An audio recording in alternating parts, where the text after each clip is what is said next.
तो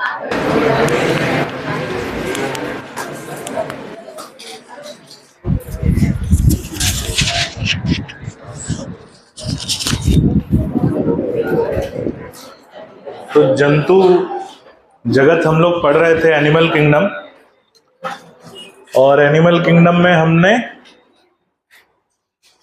evolutionary trend की बात की थी, क्रमिक विकास के लक्षणों की बात की थी। और उसमें कितने लक्षण पढ़ लिए थे? 4 ही पढ़े अभी। कुछ ज्यादा धीमे नहीं चल रहे हम लोग। चलो आगे बढ़ते हैं। अभी अभी देखो, अभी 14 पार पहुंचाते तुमको, रुक जाओ भी।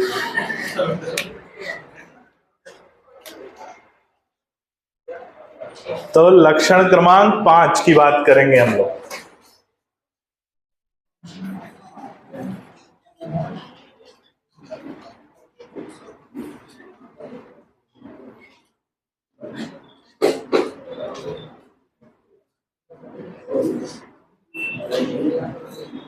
अगली बात करेंगे किसकी? बॉडी प्लान या शारीरिक विन्यास। ध्यान से सुनना।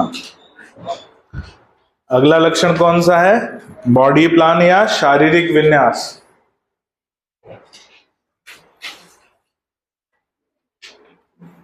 जंतुओं में 2 प्रकार का शारीरिक विन्यास पाया जाता है। एक जिसे कहते हैं अंध्र अंग शारीरिक विन्यास या ब्लाइंड सैक बॉडी प्लान, और दूसरा जिसे कहते हैं tube with in a tube plan या नलिका के अंदर नलिका विन्यास। समझने की कोशिश करते हैं। 2 प्रकार का शारीरिक विन्यास जंतुओं में पाया जाता है। एक शारीरिक विन्यास जिसे हम कहते हैं ब्लाइंड सैक बॉडी प्लान। ध्यान से सुनना, blind sac body plan. Blind sac मतलब अंध्र अंग शारीरिक विन्यास या अंध्र अंग विन्यास।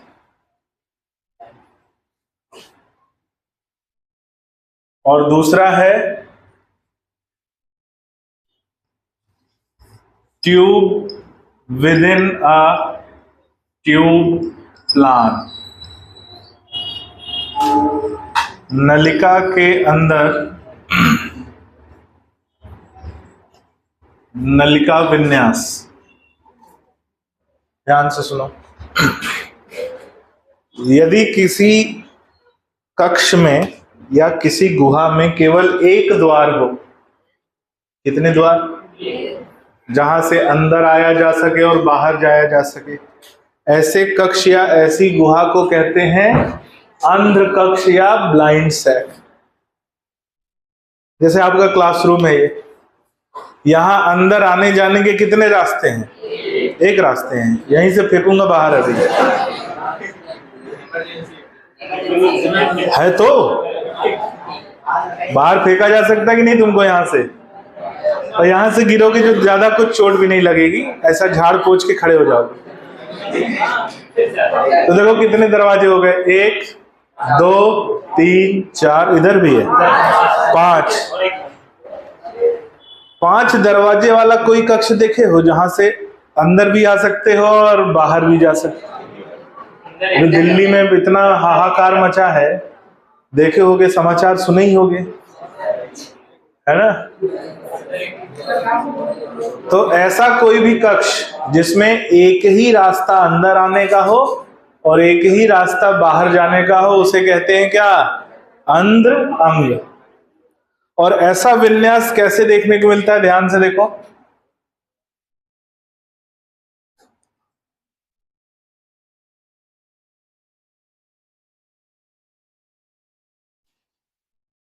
यदि कोई जीव ऐसा हो जिसके शरीर में कोई गुहा हो और एक ही उसका द्वार हो, और वही द्वार मुख द्वार का भी कार्य कर रहा है या गुदा द्वार का भी कार्य कर रहा है, दोनों कार्य एक ही द्वार कर रहा है, और इसकी गुहा में एक ही द्वार है, तो इसे क्या बोलेंगे? अंध्र अंग या ब्लाइंड सैक बॉडी प्लान। और ये देखने को मिलता है किसमें? Coelenterata, ctenophora platyhelminthes, platyhelminthes. कुछ लोग पॉरीफेरा भी कहते हैं, लेकिन पॉरीफेरा पर थोड़ा जब शोध करेंगे ना तो ऐसा समझो कि जैसे मान लो मैं हूं, मैं अगर अपना हाथ ऐसे कर लूं तो ये गुहा बन रही है, क्या ये मेरे शरीर का भाग है? नहीं है ना। ऐसा ही होता है पॉरीफेरा में। पॉरीफेरा की जो शारीरिक भित्ति है उसके अंदर एक गुहा बनती है, जो उसकी शारीरिक गुहा नहीं है, लेकिन शरीर में एक गुहा है, लेकिन उसकी शारीरिक गुहा नहीं है। इसलिए ये विन्यास हमें किसमें मिलेगा? Coelenterata, ctenophora, platyhelminthes. दूसरे की बात करते हैं। दूसरा है नलिका के अंदर नलिका विन्यास। इसमें शरीर में दो द्वार पाए जाते हैं, एक मुख द्वार और एक गुदा द्वार। मुख द्वार अलग होता है और गुदा द्वार अलग होता है। ये मान लेते हैं हम है कौन सा? मुख द्वार, और ये है गुदा द्वार।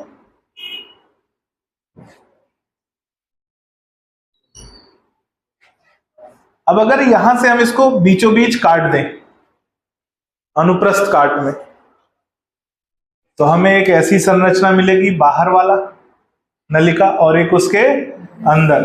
अंदर वाली नलिका जो है, बाहर वाली, ये जो बाहर वाली परत दिख रही है, यह है शारीरिक भित्ति।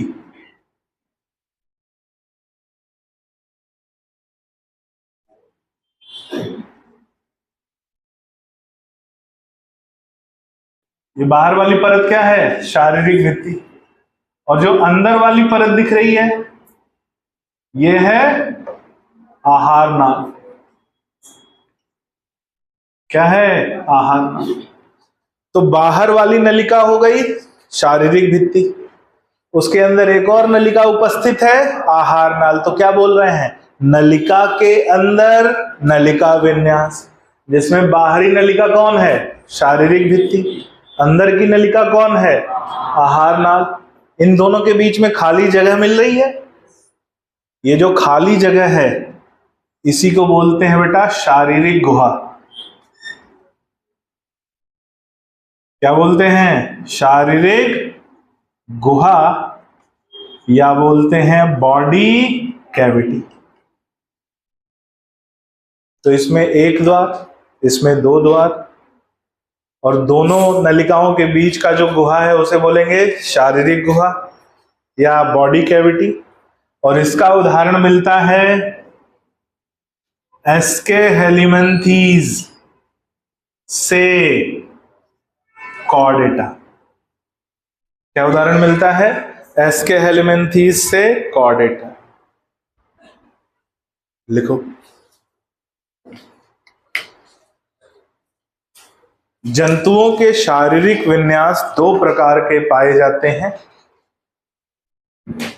जंतुओं के शारीरिक विन्यास दो प्रकार के पाए जाते हैं। शारीरिक विन्यास दो प्रकार के पाए जाते हैं। नंबर एक लिखना, blind sac body plan.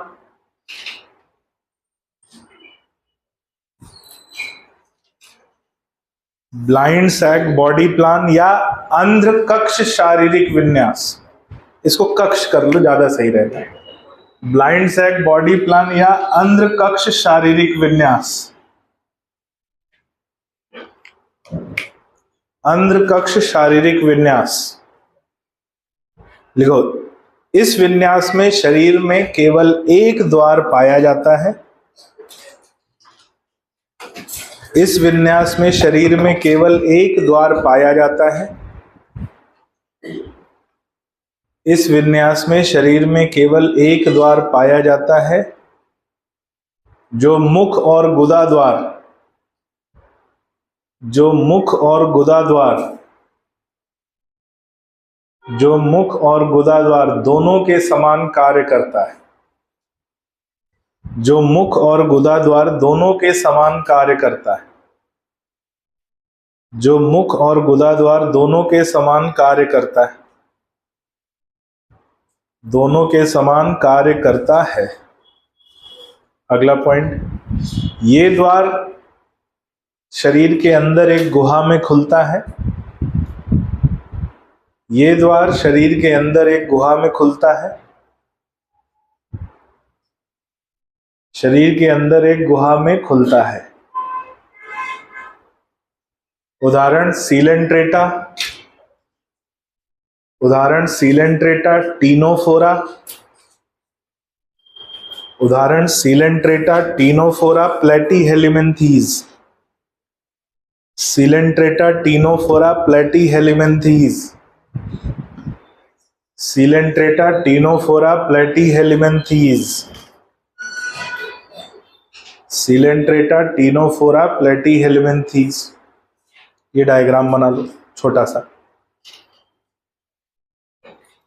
Coelenterata ctenophora प्लेटीहेलिमिन्थीज, diagram बना लीजिए छोटा सा।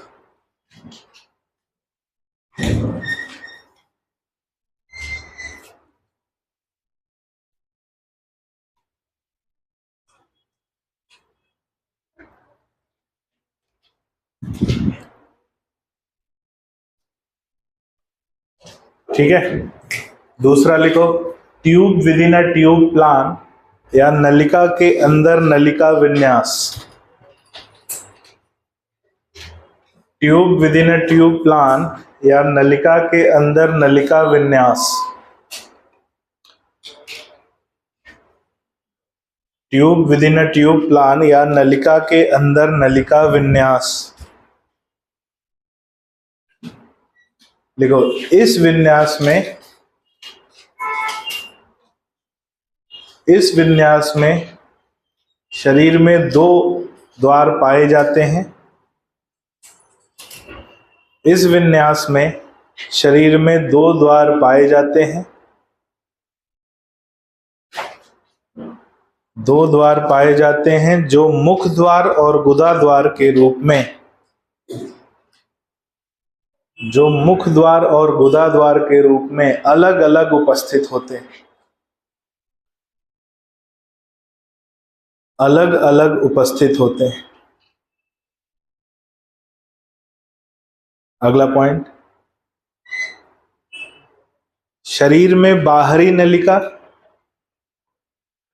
शरीर में बाहरी नलिका,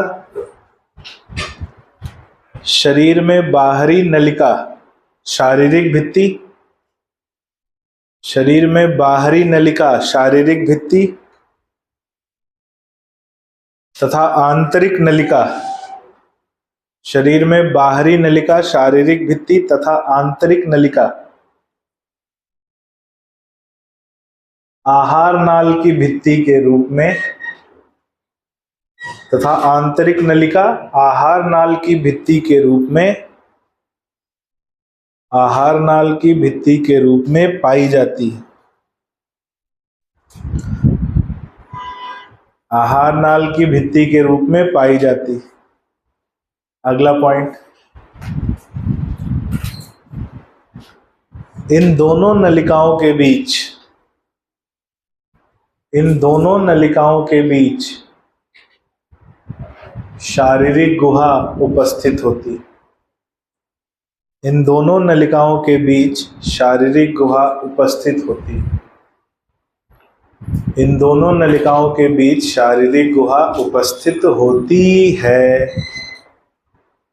यहां तक कोई कठिनाई,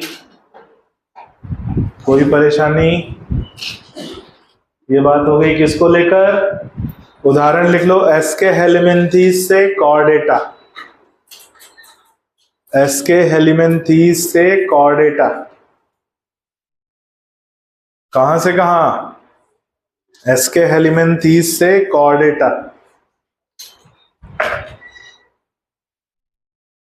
एस्के हेलिमिन्थीस से कॉर्डेटा। ये डायग्राम बना लो, बहुत जरूरी है, जिससे थोड़ी सी समझ हमारी और बढ़ेगी।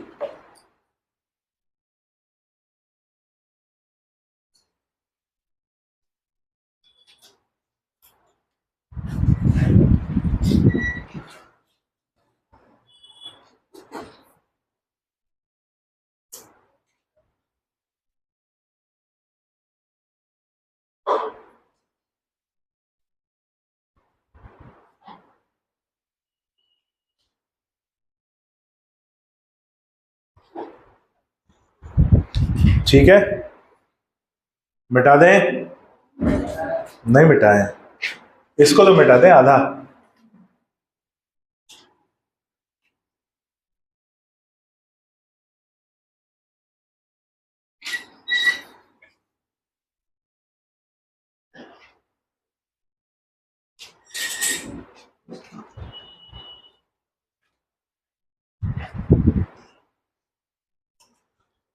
कितने पॉइंट हो गए? 5। चलो 6 पे चलते हैं। पॉइंट नंबर 6 लिखो।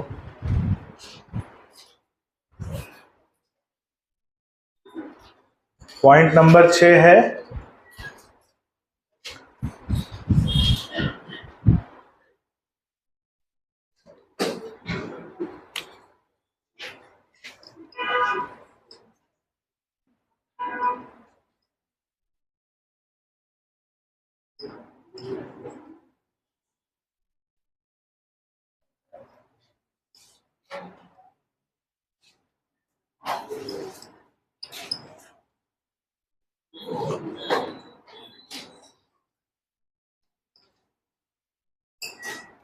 लिखो, भ्रूण विकास के आधार पर वर्गीकरण। भ्रूणीय अवस्था में विकास कैसे होता है उसके आधार पर भी एक वर्गीकरण पाया जाता है। इसका जिक्र सीधे सीधे एनसीईआरटी में नहीं है, लेकिन 2012 के एग्जाम में पूछा गया है क्वेश्चन। कब पूछा गया है? 2012 में पूछा गया है, इसलिए छोटा सा पॉइंट है, पढ़ लेंगे तो हमारा ज्ञान ही विकसित होगा और इससे क्रमिक विकास का एक महत्वपूर्ण बिंदु सामने आएगा। तो क्या है? भ्रूण विकास के आधार पर वर्गीकरण। भ्रूण विकास के आधार पर वर्गीकरण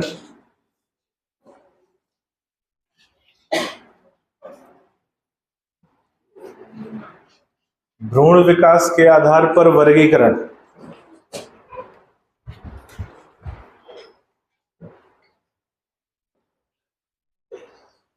जंतुओं का भ्रूण विकास कैसे होता है उसके आधार पर जंतु को 2 समूह में बांटा गया है। एक है प्रोटोस्टोम्स और दूसरे हैं ड्यूटेरोस्टोम्स। कौन कौन से? प्रोटोस्टोम्स और ड्यूटेरोस्टोम।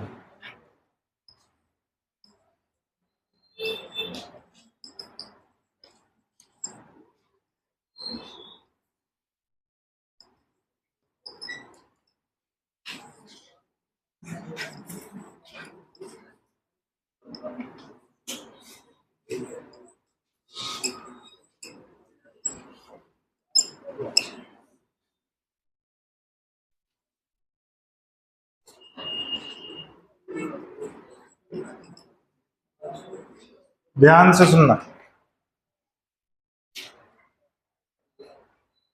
प्रोटोस्टोम्स और ड्यूटेरोस्टोम्स। भ्रूण विकास में यहां पर बात आ जाती है उन जीवों में जिनमें मुख द्वार और गुदा द्वार दोनों होता है, उन्हीं की बात करें। ऐसे जीव जिनमें भ्रूण विकास में मुख द्वार पहले विकसित होता है, गुदा द्वार बाद में, उन्हें कहते हैं प्रोटोस्टोम। ऐसे जंतु जिनमें गुदा द्वार पहले उत्पन्न होता है, मुख द्वार बाद में, उन्हें कहते हैं ड्यूटेरोस्टोम। बस यही लिखना है।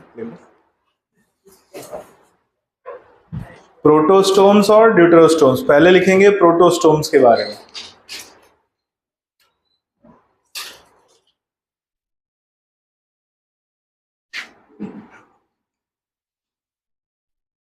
अच्छा, ये जो द्वार बनते हैं ये एक छिद्र से बनते हैं। मुख द्वार जो बनता है वो एक छिद्र से बनता है, उस छिद्र का नाम है ब्लास्टोपोर।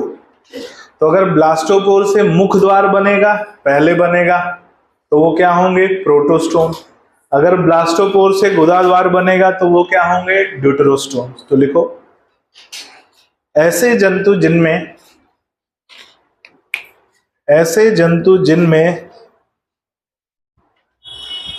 ब्लास्टोपोर छिद्र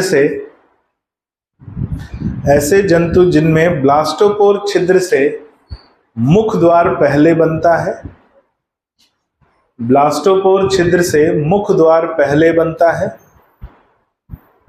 ब्लास्टोपोर छिद्र से मुख द्वार पहले बनता है, उन्हें ब्लास्टोपोर छिद्र से मुख द्वार पहले बनता है, उन्हें प्रोटोस्टोम्स कहा जाता है। उन्हें प्रोटोस्टोम्स कहा जाता है। मुख द्वार पहले बनता है, उन्हें प्रोटोस्टोम्स कहा जाता है। क्या कहा जाता है? उन्हें प्रोटोस्टोम्स। उदाहरण क्या मिलेगा बेटा यहाँ पे? उदाहरण ध्यान से सुनो। प्रोटोस्टोम्स में उदाहरण एनेलिडा, ऐसे शुरुआत करते हैं यहां से। एस्के हेलिमिंथीज, एनेलिडा, आर्थ्रोपोडा और मोलस्का। बस, कोई इत्यादि नहीं है। एनेलिडा, एस्के हेलिमिंथीज, एनेलिडा, आर्थ्रोपोडा, मोलस्का, यही चार हैं जो आते हैं किसमें? प्रोटोस्टोम्स में। अगला लिखो, ड्यूटरोस्टोम्स। एस्के हेलिमिंथीज उदाहरण एनेलिडा, आर्थ्रोपोडा, मोलस्का, ये आते हैं किसमें? प्रोटोस्टोम्स में। दूसरा आ जाओ, ड्यूटरोस्टोम्स। लिखो, ऐसे जंतु जिनमें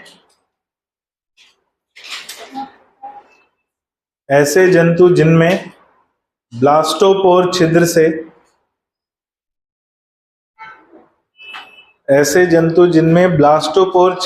गुदा द्वार पहले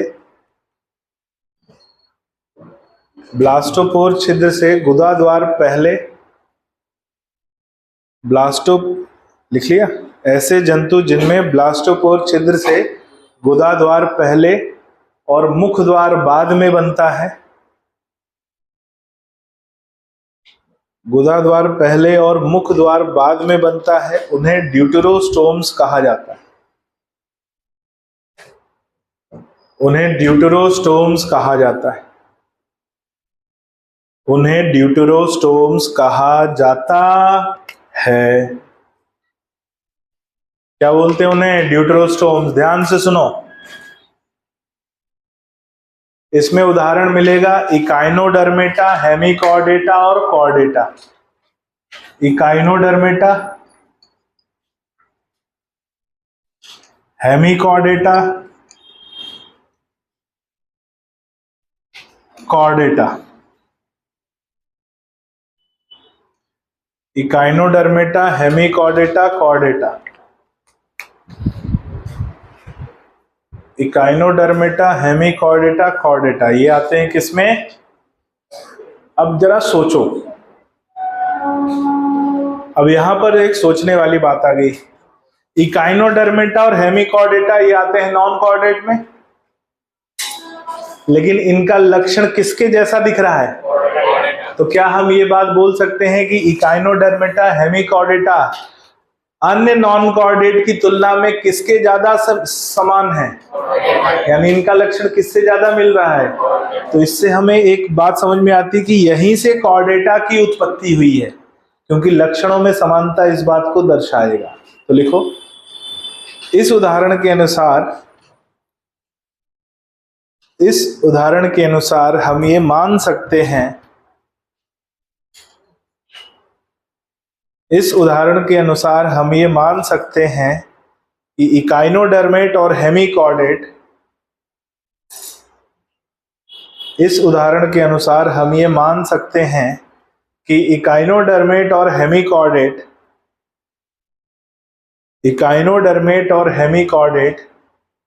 अन्य नॉन कॉर्डेट की तुलना में, इकाइनोडर्मेट और हेमिकॉर्डेट अन्य नॉन कॉर्डेट की तुलना में, अन्य नॉन कॉर्डेट की तुलना में कॉर्डेट के ज्यादा समान है।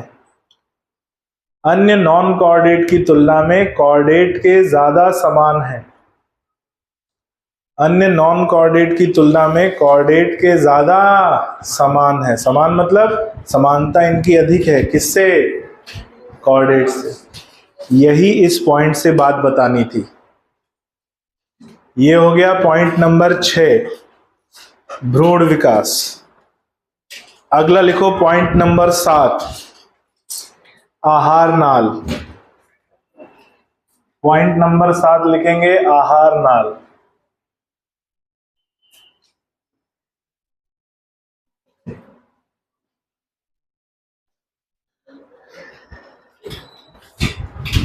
आहार नाल लिखो।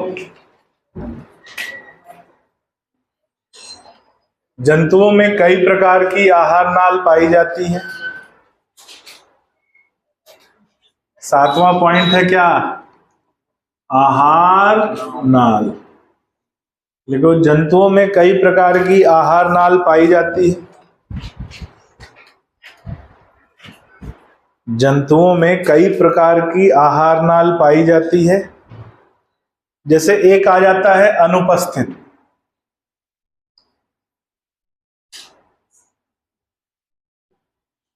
अनुपस्थित का मतलब ऐसे जंतु जिनमें आहार नाल होनी चाहिए थी लेकिन है नहीं।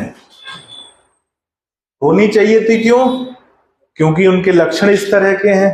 अब आहार नाल की जब हम बात करेंगे तो वो एक अंग है। क्या है? अंग। और अंग की शुरुआत कहां से होगी? अंग तंत्र से, अंग स्तर के संगठन से। जहां से अंग स्तर का संगठन शुरू होगा वहीं से आहार नाल। लेकिन इससे पहले भी, अंग के निर्माण से पहले भी कुछ ऐसे जीव पाए जाते हैं जिसमें एक नलिका होती है और वो नलिका कुछ जीवों में आहार नाल की तरह कार्य करती है, यानी वहां पाचन वगैरह की क्रिया संपन्न होती है। तो उस नलिका की समानता भी किससे की गई है? आहार नाल से। जैसा सीलेंट्रेटा में अंग नहीं है लेकिन नलिका है जो किसकी तरह काम करती है? आहार नाल। टीनोफोरा में भी अंग नहीं है लेकिन नलिका है जो किसकी तरह काम करती है? आहार नाल। तो सबसे पहली बात की अनुपस्थिति, यानी इनमें आहार नाल होनी चाहिए थी लेकिन नहीं है। और इसका उदाहरण मिलता है प्लेटीहेल्मिन्थीज। और प्लेटीहेल्मिन्थीज का एक खास वर्ग जिसे बोलते हैं सिस्टोडा वर्ग। क्या बोलते हैं? सिस्टोडा। बाकी प्लेटीहेल्मिन्थीज में आहार नाल है, एक वर्ग ऐसा है जिसमें आहार नाल नहीं है। तो बाकियों में है तो भाई इसमें क्यों नहीं? क्योंकि उनके अनुकूलन के कारण। बात समझेंगे तो लिख लो अनुपस्थित में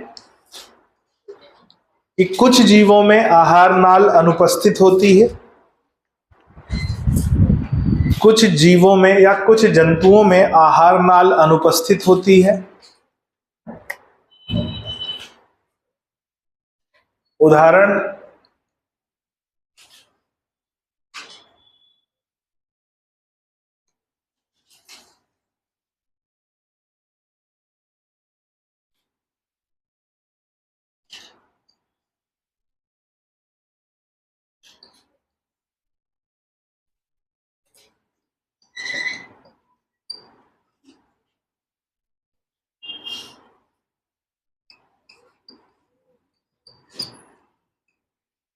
ध्यान से सुनना। कुछ जंतुओं में आहार नाल अनुपस्थित होती है। उदाहरण में लिखना Platyhelminthes phylum. Platyhelminthes phylum. Platyhelminthes phylum के सिस्टोडा वर्ग के जीव, प्लेटीहेल्मिन्थीज फाइलम के सिस्टोडा वर्ग के जीव, सिस्टोडा वर्ग के जीव जिसमें टेप वॉर्म या फीता कृमि, जिसमें टेप वॉर्म या फीता कृमि आते हैं, जिसमें टेप वॉर्म या फीता कृमि आते हैं। और दो टेप वॉर्म के नाम लिखे हैं, Taenia solium, Taenia saginata. Tapeworm या फीता कृमि आते हैं, दो के नाम लिखे हैं, टीनिया सोलियम और टीनिया सैजिनेटा। ध्यान से सुनिएगा, टीनिया सोलियम और टीनिया सैजिनेटा। इनमें आहार नाल होनी चाहिए थी लेकिन नहीं है। क्यों नहीं है? ध्यान से सुनो। ये आंत के परजीवी हैं। कहाँ रहते हैं? आंत में। आंत में जब भोजन पहुंचता है, आहार नाल का काम क्या है? भोजन का पाचन। ये आंत के परजीवी हैं तो आंत में जब भोजन पहुंचता है तो उसका पाचन पहले ही हो चुका होता है। इन्हें उसका पाचन करने की आवश्यकता नहीं होती, इसलिए इनमें आहार नाल नहीं है। ये पचे हुए भोजन को अपनी शारीरिक सतह से अवशोषित कर लेते हैं। तो अवशोषण के लिए शारीरिक सतह है और पाचन के लिए आहार नाल की आवश्यकता नहीं है। लिखो, ये आंत के परजीवी हैं, ये आंत के परजीवी हैं, ये आंत के परजीवी हैं।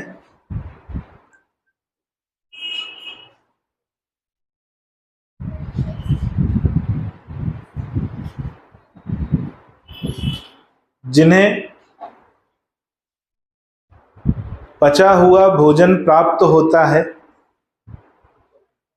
जिन्हें पचा हुआ भोजन प्राप्त होता है, जिन्हें पचा हुआ, बचा हुआ नहीं, पचा हुआ, पचा हुआ भोजन प्राप्त होता है और ये उसे शारीरिक सतह से अवशोषित करते हैं, और ये उसे शारीरिक सतह से अवशोषित करते हैं, ये उसे शारीरिक सतह से अवशोषित करते हैं और इन्हें आहार नाल की आवश्यकता नहीं होती, और इन्हें आहार नाल की आवश्यकता नहीं होती।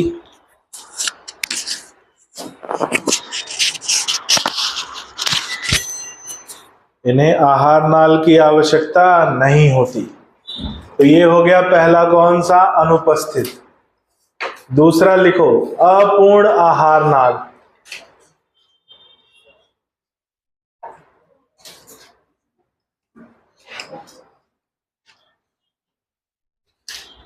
अपूर्ण आहार नाल, इनकम्प्लीट एलिमेंट्री कनाल।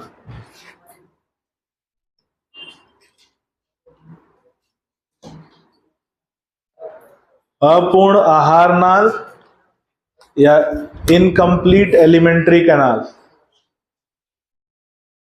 अपूर्ण आहार नाल का मतलब आहार नाल में केवल एक ही द्वार होता है, जो मुख द्वार भी है और गुदा द्वार भी है। अब आप समझ जाओ क्या उदाहरण जाएगा। अंध्र कक्ष शारीरिक विन्यास जिनमें जिनमें था, अंध्र कक्ष शारीरिक विन्यास, उसी में क्या मिलेगा? अपूर्ण आहार नाल। लिख लो कि इन जंतुओं में आहार नाल में, इन जंतुओं में आहार नाल में एक ही द्वार पाया जाता है। इन जंतुओं में आहार नाल में एक ही द्वार पाया जाता है, जो एक ही द्वार पाया जाता है जो मुख द्वार और गुदा द्वार, जो मुख द्वार और गुदा द्वार दोनों का कार्य करता है।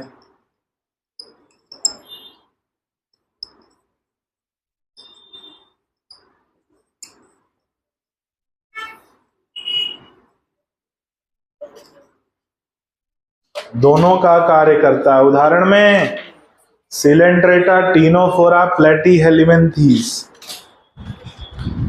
Coelenterata Ctenophora प्लेटीहेलिमिन्थीस। और प्लेटीहेलिमिन्थीस में किसको छोड़कर? सिस्टोडा को छोड़कर। सिलेंट्रेटा टीनोफोरा और प्लेटीहेलिमिन्थीस, और प्लेटीहेलिमिन्थीस में किसको छोड़कर? सिस्टोडा को।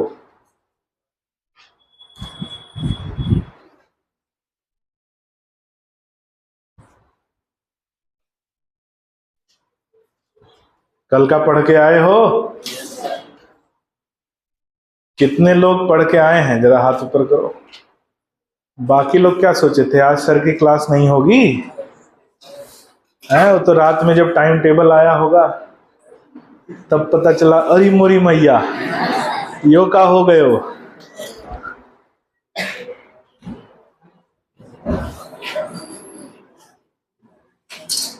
आज अभी मैं पूछूंगा, रुक जाओ, अभी थोड़ा भूल जाओ तब तक। अभी तो पढ़ के आए होगे तो थोड़ा अभी फ्रेश दिमाग में होगा। अभी थोड़ा थोड़ा भूलेगा, फिर मैं पूछूंगा, फिर याद दिलाऊंगा मैं। हाँ, थोड़ा और भूलो, अभी तो थोड़ा थोड़ा भूला होगा। भूला। कहां तक पहुंचे? अपूर्ण आहार नाल। खड़े। असम्मिति वाले जंतुओं के उदाहरण बताओ।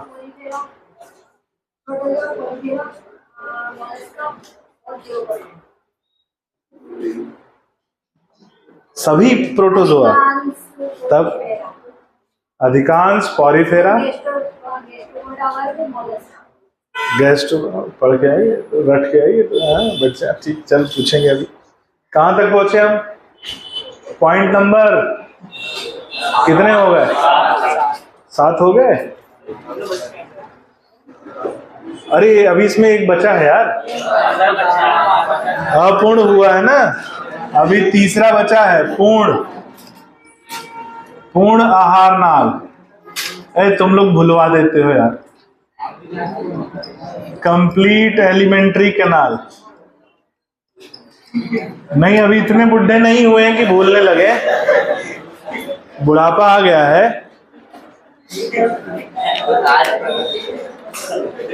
बुढ़ापा आ गया है, लेकिन अभी इतना नहीं आया है ना?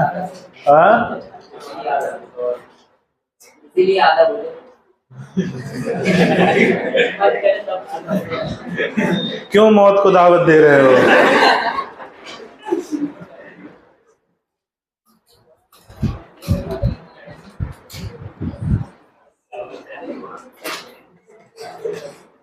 पूर्ण आहार नाल,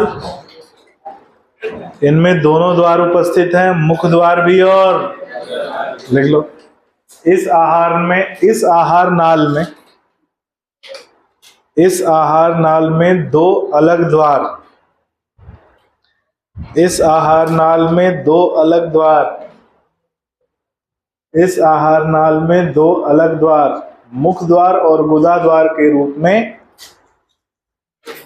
दो अलग द्वार मुख द्वार और गुदा द्वार के रूप में,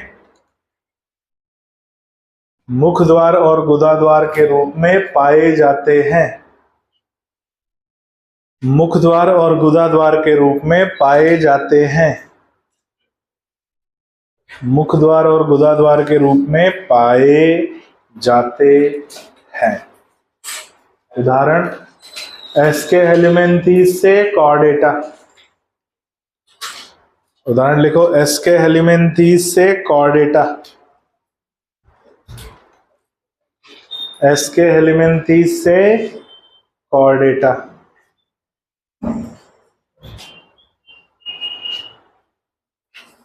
कितने पॉइंट हो गए? 7 हो गए। अरे तरक्की पे आ गए जी तुम लोग हैं। इतनी तेज तरक्की करोगे हमने सोचा भी नहीं था। अगला पॉइंट आता है 8वां, और ये आज का आखिरी पॉइंट रहेगा क्योंकि इसको समझना बड़ा जरूरी है। ये थोड़ा सा बड़ा भी है, और जैसा मैं बोल रहा हूं कि 8वां महत्वपूर्ण है, तो भाई ये इन सब में सबसे महत्वपूर्ण पॉइंट है। इस 8वें पॉइंट को बोलते हैं शारीरिक गुहा। क्या बोलते हैं? शारीरिक गुहा या बॉडी कैविटी।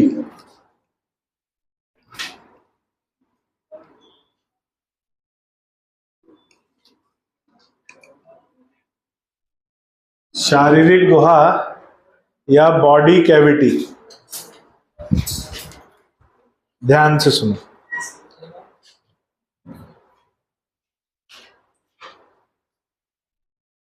इसको ऐसे समझना पड़ेगा। हमने 3 जनन परतों की बात की थी। कौन कौन सी? Ectoderm, mesoderm, endoderm. अब होता क्या है इन तीनों जनन परतों में? तीनों जनन परतें पहले बताओ कौन कौन सी? Ectoderm, mesoderm, endoderm. अब होता क्या है कि इन जनन परतों में जो मेसोडर्म परत है, इस मेसोडर्म परत में वलन पाया जाता है। वलन जानते हो? फोल्ड। वलन का मतलब फोल्ड। वलन पाया जाता है और उस वलन से गुहा बनती है। क्या बनती है? और उस गुहा को कहते हैं क्या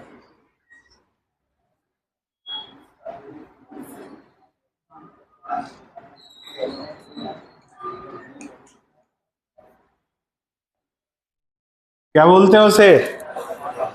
वास्तविक शारीरिक गुहा। या इसके लिए एक और शब्द इस्तेमाल किया गया है, क्या बोला गया है? सीलोम। ध्यान से सुनना। यदि जीवों में मीजोडर्म परत में वलन से गुहा बनती है तो उसे वास्तविक शारीरिक गुहा कहते हैं या सीलोम कहा जाता है। अब जिन जंतुओं में ये गुहा नहीं है ही नहीं, जिन जंतुओं में ये गुहा नहीं है उन्हें कहते हैं अगुही। क्या बोलते हैं? अगुही या एसीलोमेट, यानी इनमें गुहा नहीं है। कौन सी गुहा? वास्तविक शारीरिक गुहा जिनमें नहीं है उन्हें कहते हैं क्या? एसीलोमेट। जिनमें ये गुहा उपस्थित है उन्हें कहते हैं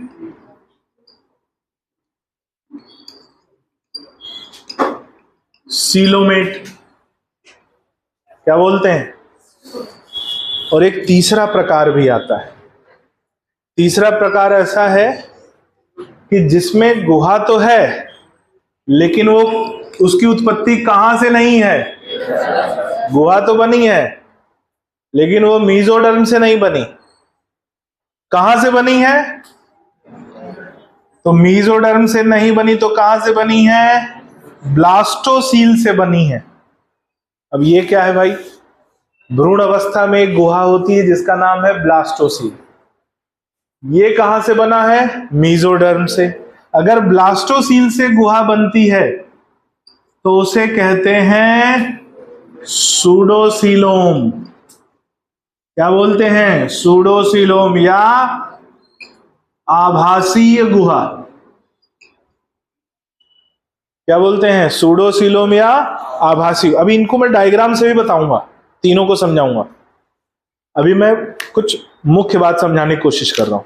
जैसे हमारा शरीर है, तो अगर हमारे शरीर की शारीरिक परत को ऐसे खोलो तो अंदर जो है ना खाली जगह मिलेगी। उसी खाली जगह में अलग अलग जगह पर अलग अलग अंग मिलेंगे। हृदय यहां मिलेगा, फेफड़े उसके बगल में मिलेंगे, अमाशय नीचे मिलेगा, लिवर यहां मिलेगा, किडनी यहां मिलेगा। तो जैसे अलमारी में शेल्फ होते हैं ना, उस पे अपन सामान रखे थे, वैसे ही अंदर भी एक गुहा है। और वो गुहा क्या कहलाती है? वास्तविक शारीरिक गुहा। क्योंकि हमारी ये शारीरिक गुहा कहां से उत्पन्न हुई है? तो हम में क्या पाया जाता है? जिनमें ऐसे कोई गुहा नहीं है उन्हें क्या कहते हैं? अगुही या एसीलोमेट। और जिनमें अगर गुहा है लेकिन उसकी उत्पत्ति कहां से नहीं हुई है? मीजोडर्म से, उसे कहते हैं सूडोसीलोम। और वो कहां से उत्पन्न होता है? ब्लास्टोसील। ये 2-3 पॉइंट है, इसको डायग्राम में समझेंगे। कैसे समझेंगे? तो हमने तीसरा बोला, तीसरा कौन सा हो जाएगा? एक हो गया अगुही, दूसरा हो गया गुही और तीसरा हो गया आभासीय या सूडोसीलोम।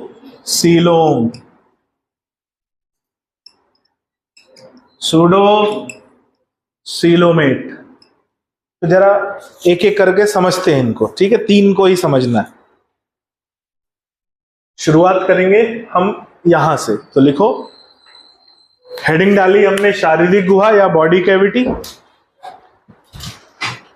लिखो, जंतुओं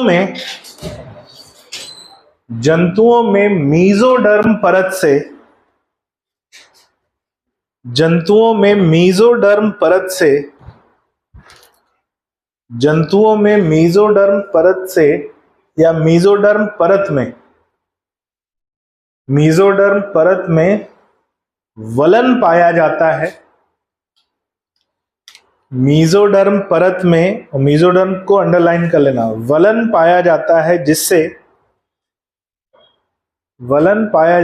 जिससे एक गुहा उत्पन्न होती है,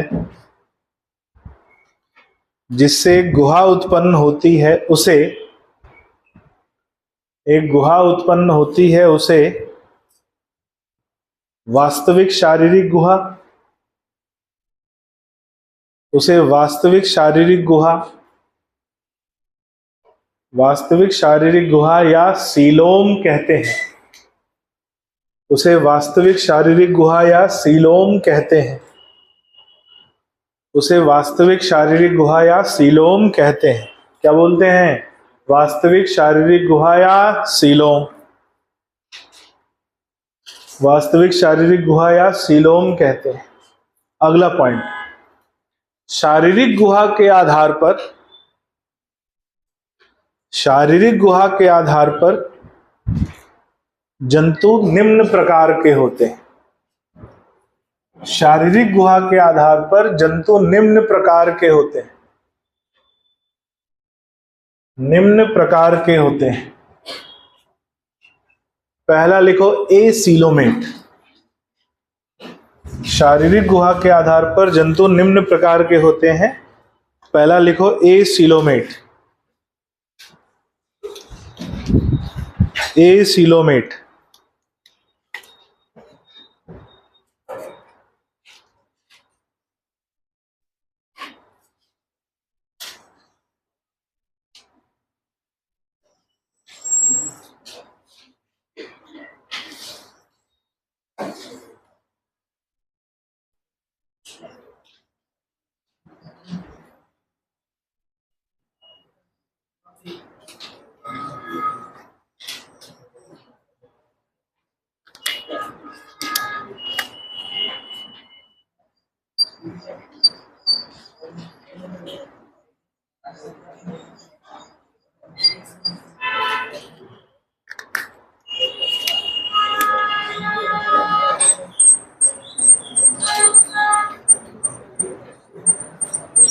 ध्यान से देखो, जो एसीलोमेट जीव होते हैं, ये बाहर की परत उनकी शारीरिक भित्ति हो गई।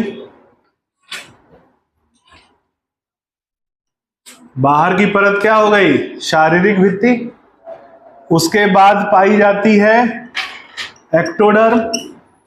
क्या पाई जाती है? एक्टोडर्म परत। उसके बाद मीजोडर्म परत। कौन सी परत? मीजोडर्म। और उसके बाद एंडोडर्म परत। और अंदर जो दिख रहा है, एक गुहा दिख रही होगी, ये है आहार नाल की गुहा। किसकी गुहा है?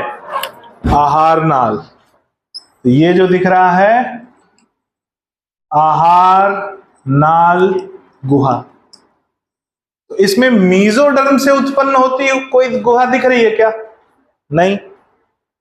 मीजोडर्म सघन रूप में पाया जा रहा है, इसमें कोई गुहा नहीं है। और ऐसी संरचना किसमें मिलती है? एसीलोमेट में, यानी इनमें कोई भी शारीरिक गुहा नहीं पाई जाती। अब ऐसा भी है, बेटा पहले सुन ले फिर लिखना, समझ ले। ऐसा भी है, इसमें तीनों परतें हैं, यानी ये त्रिस्तरीय है, ट्रिप्लोब्लास्टिक। ये क्या है? ट्रिप्लोब्लास्टिक। तो ये ट्रिप्लोब्लास्टिक भी हो सकते हैं और डिप्लोब्लास्टिक भी हो सकते हैं, यानी दो ही परतें हों और अंदर कोई गुहा ना हो। तो द्विस्तरीय भी हो सकते हैं, त्रिस्तरीय भी हो सकते हैं, लेकिन इनमें कोई भी वास्तविक शारीरिक गुहा नहीं है और इन्हें कहा जाता है एसीलोमेट। उदाहरण में मिलता है कौन कौन?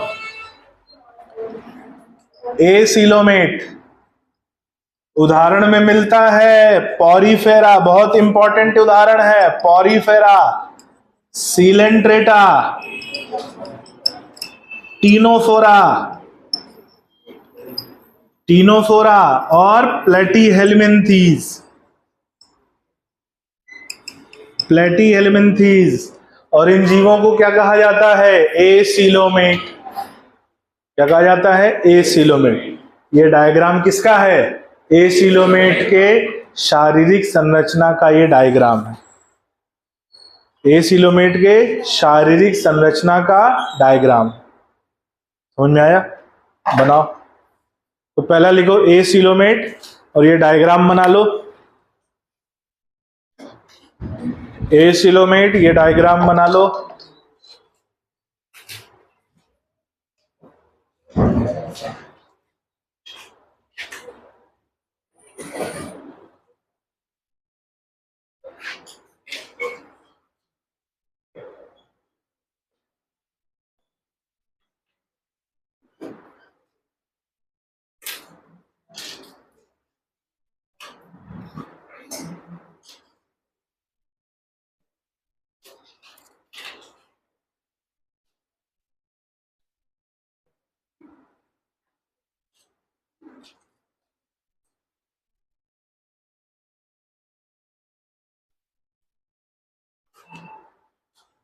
चलो भाई, एसिलोमेट डायग्राम बना लो, लिखो।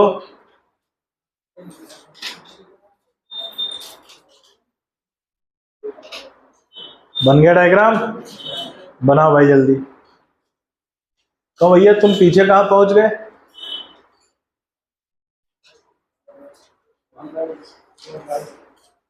तुम क्या ज्ञान लेने गए हो? हैं ज्ञानवान लोगों से? वो ऐसा ज्ञान देंगे तुमको 5 साल यहीं घूमते रह जाओगे। सबसे पहली बात सुन लो, जो पुराने बच्चे हैं ना, उनको कोई नहीं पढ़ा कि वो तुमको ज्ञान दें, ठीक है? कोई किसी को ज्ञान नहीं देगा। जो पुराने बच्चे हैं वो तो एकदम नहीं देंगे। तुम्हारे लिए व्यर्थ करने के लिए उनके पास समय नहीं है, तो तुम अपना समय यहीं व्यर्थ कर लो, ठीक है? हाँ, जगह नहीं थी, पीछे चले जाते, वहीं क्यों बैठे हो?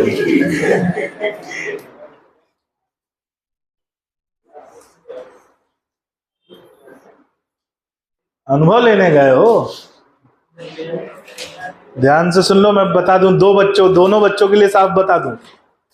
जो बच्चे पहली बार पढ़ रहे हैं वो पुराने जो रिपीटर बच्चे हैं उनसे टिप्स नहीं मांगेंगे, पहली बात साफ साफ। और दूसरी बात, उन बच्चों के लिए तुम लोग देना मत, एकदम टिप्स मत देना। मूर्ख लोगों के लिए समय बर्बाद करने के लिए तुम्हारे पास समय है तो बर्बाद करो, स्वार्थी बनो। आई बात समझ में? जो चीज तुम मान लो 400 नंबर 500 नंबर तक पहुंचे होगे तो उसके लिए तुमने मेहनत की होगी ना, अनुभव से गुजरे होगे ना। वो अनुभव क्यों बांटोगे तुम किसी से, और वो भी अपने कॉम्पिटिटर से?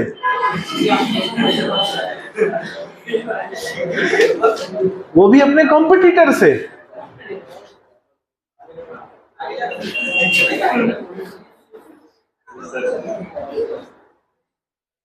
आई बात समझ में? एकदम जो बच्चे रिपीटर है, मैं साफ बोल रहा हूं बेटा, तुम लोग स्वार्थी बन जाओ, एकदम स्वार्थी। आपस में जो डिस्कशन करना है करो।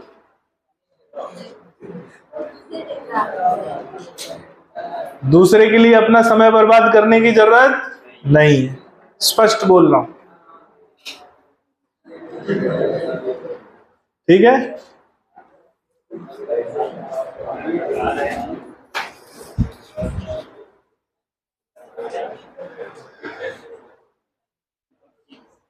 हम है ना, हम बताएंगे तुमको अनुभव।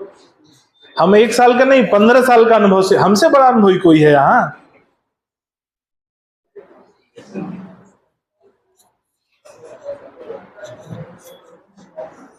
2009 से पढ़ा रहे हैं, तो 15 साल का अनुभव तो पढ़ाने का हो गया। उससे 2-3 साल पहले तो पढ़े थे, तो 15 3 18 साल का अनुभव हम यहीं दे देंगे तुमको। 19 साल तुम्हारी उम्र ही है, इतना अनुभव का लोड लेके तुम जमीन में धंस जाओगे।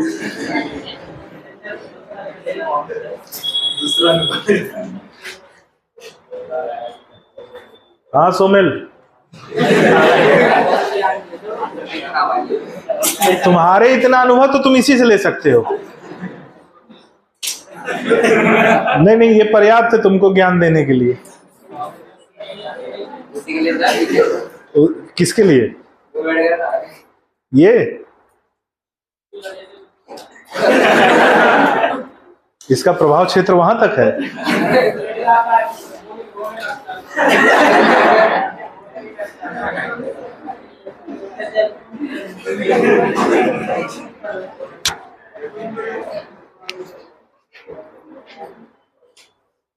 देखो,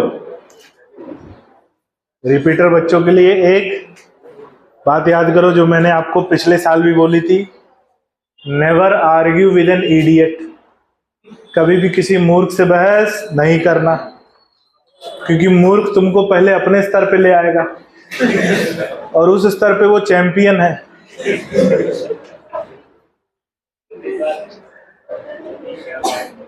मूर्ख से बहस करोगे तो हारोगे, क्योंकि पहले वो तुमको कहां ले आएगा, बोले नहीं बहुत ऊपर हो तुम, पहले नीचे आओ, और उस लेवल पे वो चैंपियन है, उसको हरा नहीं पाओगे।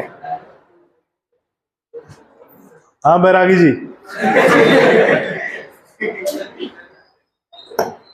तो लिखो, डायग्राम बन गया।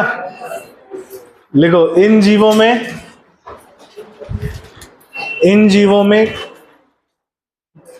कोई भी शारीरिक गुहा नहीं पाई जाती। इन जीवों में कोई भी शारीरिक गुहा नहीं पाई जाती।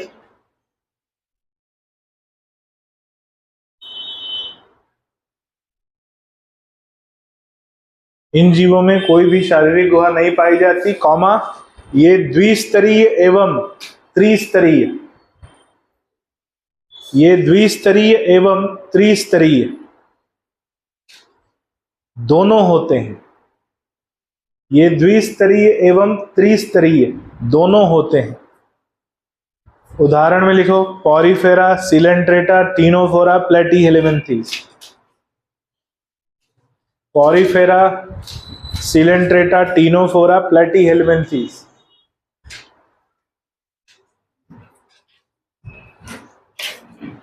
ठीक है, दूसरा आ जाओ, सीलोमेट।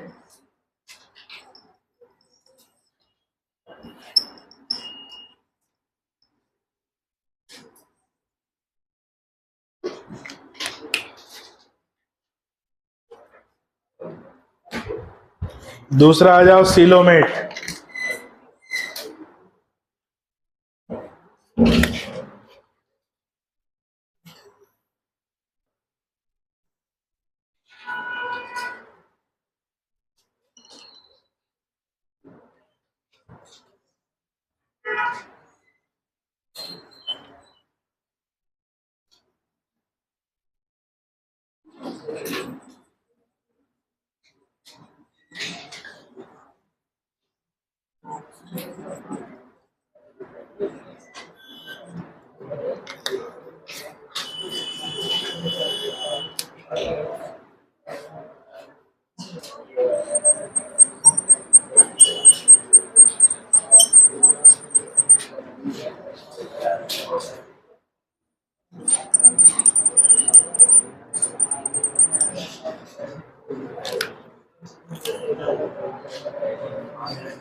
यहां पर देखो भाई,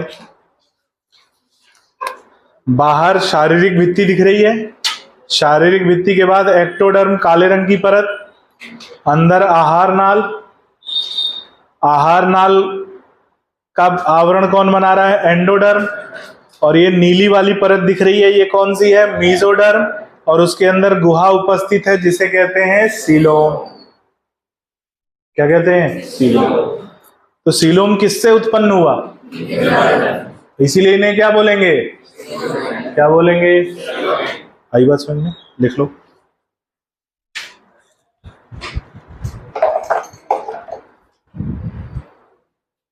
ये डायग्राम बना लो और लिखो।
लिखो।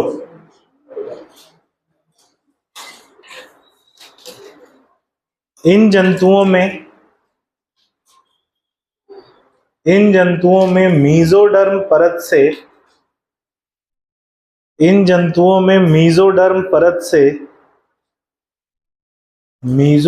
परत से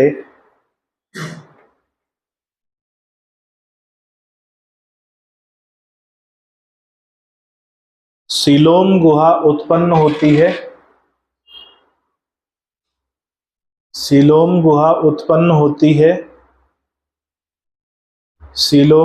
उत्पन्न होती है एवं इस गुहा का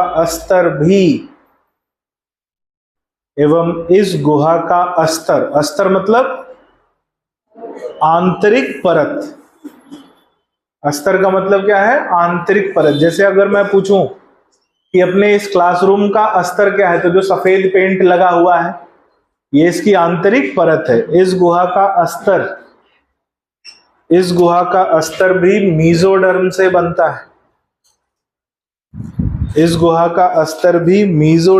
बनता है।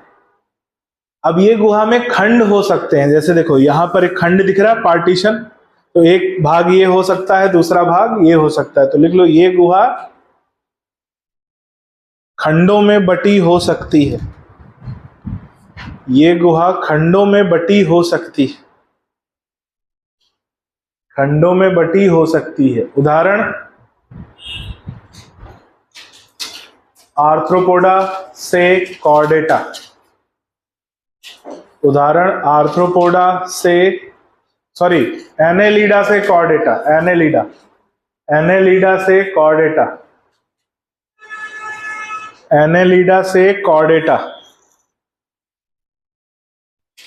एनेलिडा से कॉर्डेटा।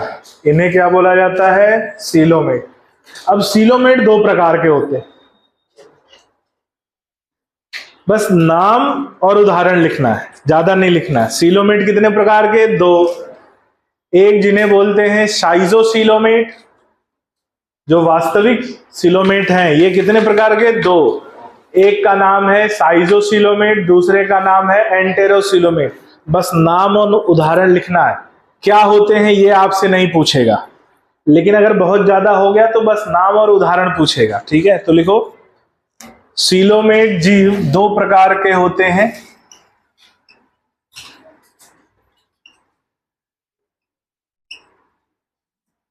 सीलोमेट जीव दो प्रकार के होते हैं। नंबर एक शाइजोसीलोमेट।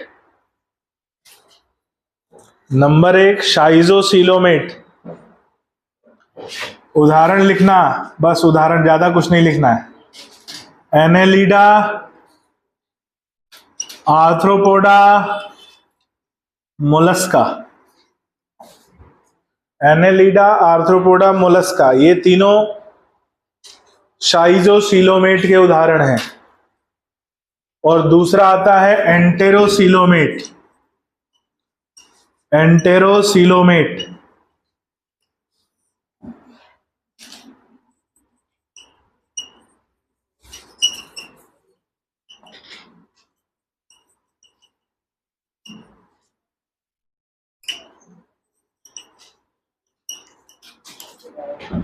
एंटेरोसीलोमेट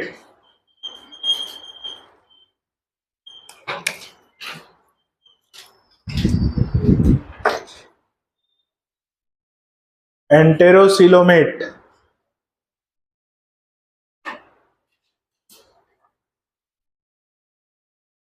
उदाहरण Echinodermata, Hemichordata, Chordata. Echinodermata, Hemichordata, Chordata.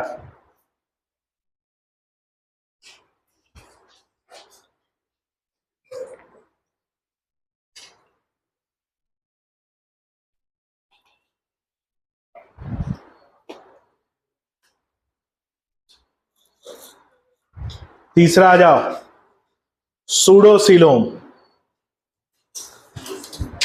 या सूडोसीलोमेट।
बना लो।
ध्यान से सुनो, महत्वपूर्ण।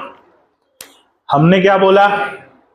सूडोसीलोम जो गुहा है वो मीजोडर्म से उत्पन्न नहीं होती। कहां से उत्पन्न होती है? ब्लास्टोसील से। कहां से? तो ये उत्पन्न होती कहां से? ब्लास्टोसील से। तो क्या इसमें मीजोडर्म नहीं पाई जाती? पाई जाती है। और मीजोडर्म के बिखरे हुए थैले पाए जाते हैं। मीजोडर्म के बिखरे हुए छोटे छोटे थैले होते हैं, पाउच होते हैं, और इन थैलों के अंदर जो गुहा है वो क्या है? सीलोम। इसके बाहर जो गुहा है वो क्या है? इसमें दोनों गुहा पाई जाती है। इसमें दोनों गुहा है। कौन कौन? सीलोम भी है और सूडोसीलोम भी। लेकिन मुख्य गुहा कौन है? और छोटे छोटे बिखरे हुए कक्ष कौन से हैं? ये किसके बने हैं? सूडोसीलोम की बाहरी परत कौन बनाता है? सूडोसीलोम की आंतरिक परत कौन बनाता है? आई बात समझ? बनाओ इसको। यही वो डायग्राम है जो एनसीईआरटी में बना हुआ है, और ये सबसे महत्वपूर्ण डायग्राम है क्योंकि एनसीईआरटी में इसकी पूरी लेबलिंग नहीं दी है। तो सूडोसीलोम में भी सीलोमिक गुहा पाई जाती है, लेकिन छोटी और बिखरी हुई होती।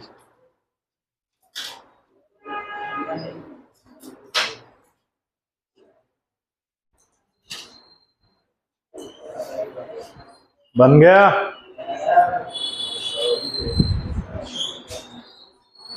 बनाओ भाई।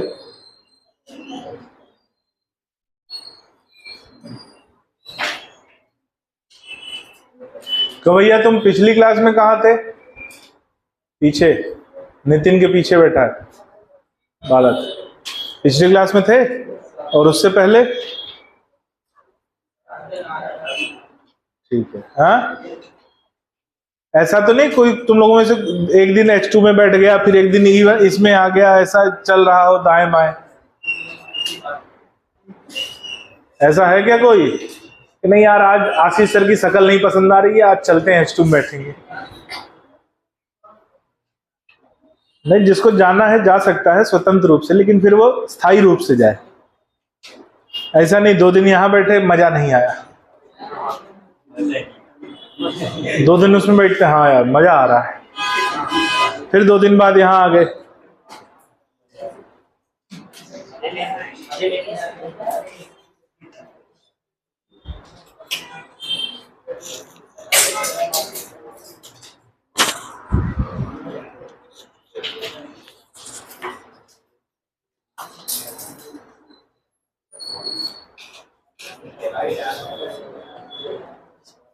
हाँ भैया बताओ, क्या कठिनाई है?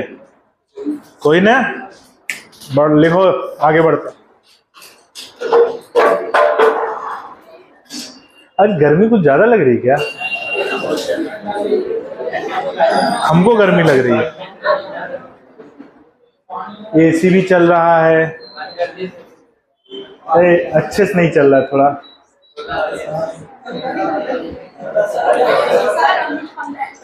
थोड़ा अच्छे से चलने दो।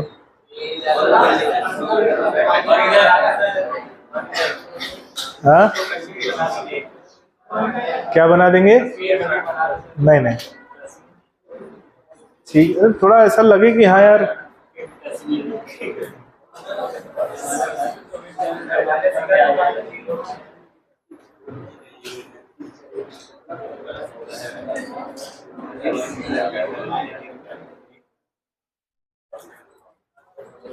बन गया। इसका मतलब क्या है? गट का मतलब क्या है? गटर। गट का मतलब क्या है? गटर। आहार। तुम लोग क्या खाते हो आजकल? कचड़ा तो खाते हो, मोमोज मिला, नूडल्स मिला, सब तो गट गट गटर एक ही है, दोनों में कोई विशेष अंतर नहीं। हाँ, अगर वैज्ञानिक रूप से सोचोगे तो दोनों एक ही है। इसमें भी सूक्ष्म जीव उपस्थित हैं, उधर भी सूक्ष्म जीव उपस्थित हैं, दोनों में लगभग एक ही प्रकार की जैव रासायनिक क्रियाएं होती हैं। बस समझ जाओ, यहां जो जैव रासायनिक क्रिया होती है उससे शरीर को ऊर्जा मिलती है, वहां जो जैव रासायनिक क्रिया होती है उससे बायोगैस मिलता है, वो भी क्या है, ऊर्जा का स्रोत। तो दोनों में कोई खास फर्क, इसीलिए नाम है, तो समझाने के लिए है। जैसे तुम लोग का नाम है विद्यार्थी, विद्या का अर्थ निकालने वाले, कुछ उसका संधि विच्छेद करते हैं, विद्या धन अर्थी। यहां पर लिखो सूडोसिलोम में कि इनमें वास्तविक शारीरिक गुहा, इनमें वास्तविक शारीरिक गुहा छोटे छोटे कक्षों के रूप में, इनमें वास्तविक शारीरिक गुहा छोटे छोटे कक्षों के रूप में, छोटे छोटे कक्षों के रूप में बिखरी हुई पाई जाती है, छोटे छोटे कक्षों के रूप में बिखरी हुई पाई जाती है, तथा मुख्य शारीरिक गुहा, तथा मुख्य शारीरिक गुहा,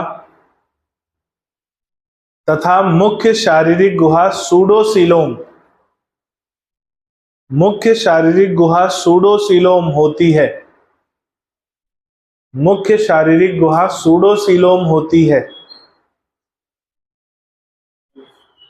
मुख्य शारीरिक गुहा सूडोसिलोम होती है, जिसकी उत्पत्ति ब्लास्टोसील से पाई जाती, जिसकी उत्पत्ति ब्लास्टोसील से पाई जाती। कहां से पाई जाती है, ब्लास्टोसील से। अगला पॉइंट महत्वपूर्ण, सूडोसिलोम का बाहरी अस्तर, सूडोसिलोम का बाहरी अस्तर एक्टोडर्म, सूडोसिलोम का बाहरी अस्तर एक्टोडर्म, बाहरी अस्तर एक्टोडर्म तथा आंतरिक अस्तर, सूडोसिलोम का बाहरी अस्तर एक्टोडर्म तथा आंतरिक अस्तर एंडोडर्म का बना होता है। बाहरी अस्तर एक्टोडर्म तथा आंतरिक अस्तर एंडोडर्म का बना होता है, आंतरिक अस्तर एंडोडर्म का बना होता है, आंतरिक अस्तर एंडोडर्म का बना होता है। अगला पॉइंट, मीजोडर्म से बनी हुई छोटी छोटी थैलियां, मीजोडर्म से बनी हुई छोटी छोटी थैलियां,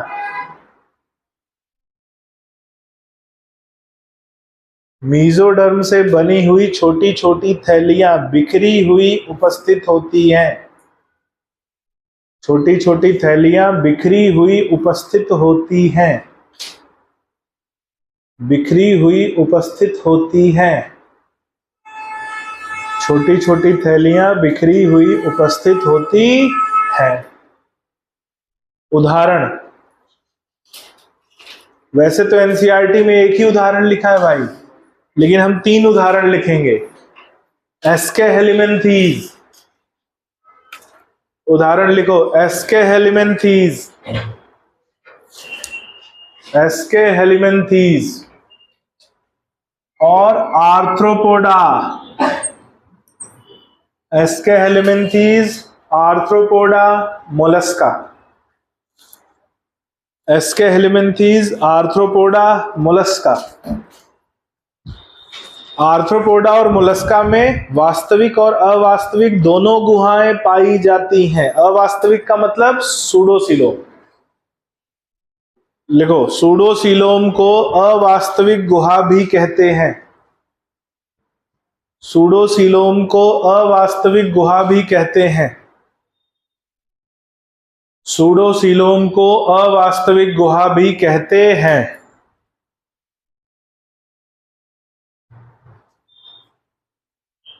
अगला पॉइंट स्टार लगा के लिखना, आर्थ्रोपोडा और मोलस्का, आर्थ्रोपोडा और मोलस्का में, आर्थ्रोपोडा और मोलस्का में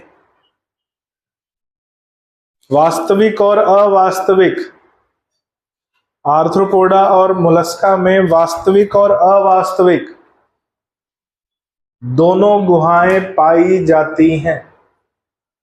वास्तविक और अवास्तविक दोनों गुहाएं पाई जाती हैं। वास्तविक और अवास्तविक दोनों गुहाएं पाई जाती हैं। ये हो गया पॉइंट नंबर 8। बस आज के लिए इतना काफी है।